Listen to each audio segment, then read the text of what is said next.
Assalamualaikum warahmatullahi wabarakatuh. Pada video kali ini saya akan membahas pertanyaan yang sering diajukan oleh teman-teman yang sedang mengalami keterlambatan pembayaran atau alias galbay, gagal bayar pinjol, dan belum mampu melunasi hutang-hutangnya. Dan saat ini mereka sedang dihadapkan pada tekanan dari desi-desi pinjolnya. Pertanyaan yang sering muncul adalah apakah kita boleh tidak merespon pesan WhatsApp, telepon, atau SMS dari desi-desi yang menagih pembayaran? Dan apa konsekuensi terberatnya jika kita memutuskan untuk mengganti nomor telepon termasuk nomor WhatsApp tanpa mengaktifkan nomor teleponnya? Apakah kita bisa terlibat dalam masalah hukum karena ada ancaman dari desi-desi bahwa tidak merespon akan dianggap sebagai penyalahgunaan uang perusahaan atau upaya melarikan uang perusahaan dan dapat berujung pada tuntutan pidana?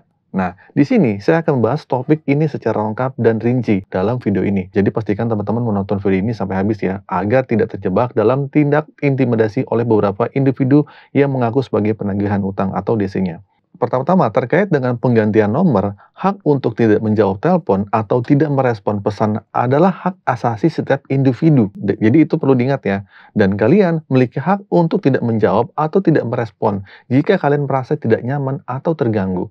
Ganti nomor telepon juga merupakan hak kalian sebagai individu dan tidak terkait langsung dengan masalah hutang piutang atau pinjaman online.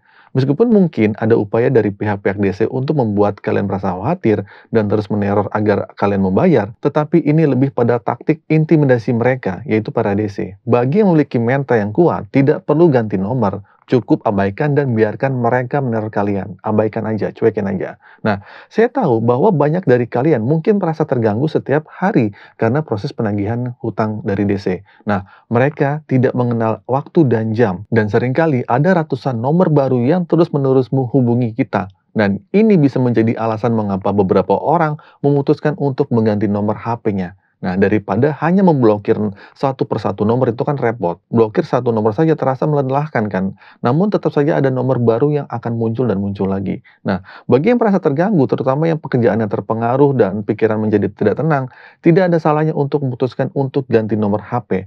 Ini adalah hak asasi kalian. Bukan untuk menghindar ya, tetapi untuk mendapatkan ketenangan pikiran. Dan di samping itu juga, teruslah mengumpulkan uang pelan-pelan. Nabung ya, sesuai kemampuan kalian. Intinya, ada itikat baik untuk menyelesaikan hutang kalian di kemudian harinya.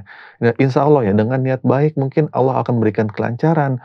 Tujuan kalian adalah untuk segera melunasi hutang kan. Nah, fokus untuk mengejar pembayaran utang pokoknya aja. Nanti kalau kalian bisa nego. Sementara itu, biarkan masalah seperti denda dan keterlambatan dulu sambil berusaha melupakan beban pikiran tersebut. Misalnya kalian terima uang 1 juta dari pinjolnya, ya udah kumpulin aja uang 1 juta. Jika ada negosiasi dengan perusahaan penagihan hutang, tinggal negosiasi dan sampaikan bahwa kalian akan segera melunasi hutangnya tanpa harus bayar denda dan bunganya. Meskipun proses negosiasi mungkin tidak secepat yang diharapkan, jika berhasil itu bisa memakan waktu yang berbulan-bulan. Namun jika kalian mendapatkan rezeki yang cukup, sebaiknya lunasi utang beserta bunga dan dendanya. Ingat, ini yang terpenting adalah keberhasilan negosiasi. Dan jika memang ada kemampuan membayar, segera lakukan. Jangan ragu untuk membayar sebagian dari hutang tersebut jika kalian memiliki uang ya. Tapi kalau enggak ya udah gagal bayarin aja terlebih dahulu. Nah, jadi ingat ya, tidak ada risiko besar atau berat yang dapat menyebabkan kalian dipidana berdasarkan undang-undang atau pasal membawa kabur uang orang lah atau uang perusahaan saat kalian ganti nomor HP. Nah, di sini jelas kita bicara tentang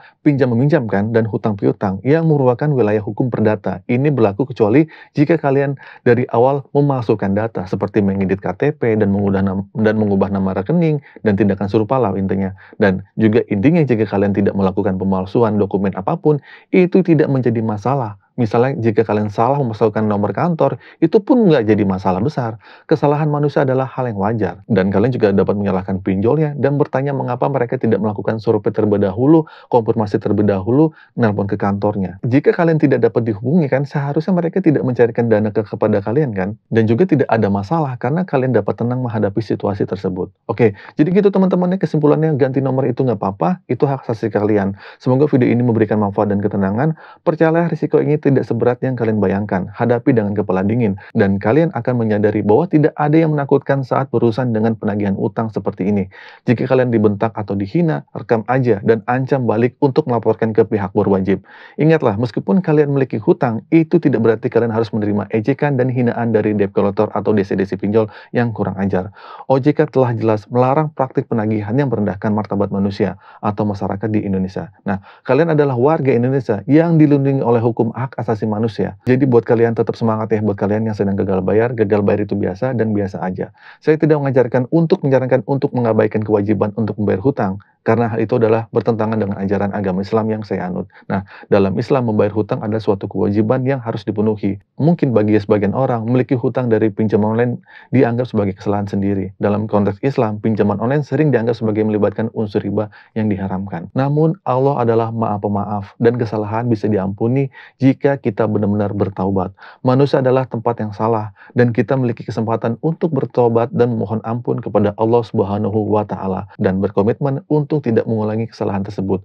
Dengan sungguh-sungguh bertaubat, insya Allah kita akan diampuni dan kehidupan kita akan menjadi lebih baik dan lebih berkah di kedepannya. Terima kasih atas perhatiannya telah menonton video ini. Akhir kata dari saya, Assalamualaikum warahmatullahi wabarakatuh.